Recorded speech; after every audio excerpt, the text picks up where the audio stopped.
Assalomu alaykum.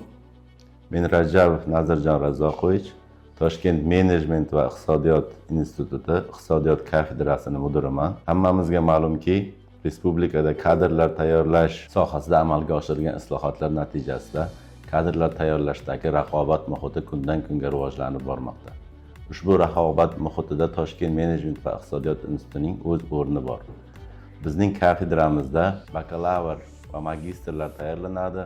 Ularni tayyorlashda professorlar, dotsentlar, katta o'qituvchilar ishtirok etadi.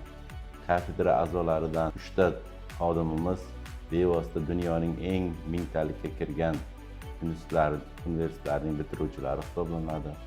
Bundan tashqari kafedrada iqtisod fanlari doktori, professorlarimiz, dotsentlar, katta o'qituvchilar mashg'ulotlar olib boradi.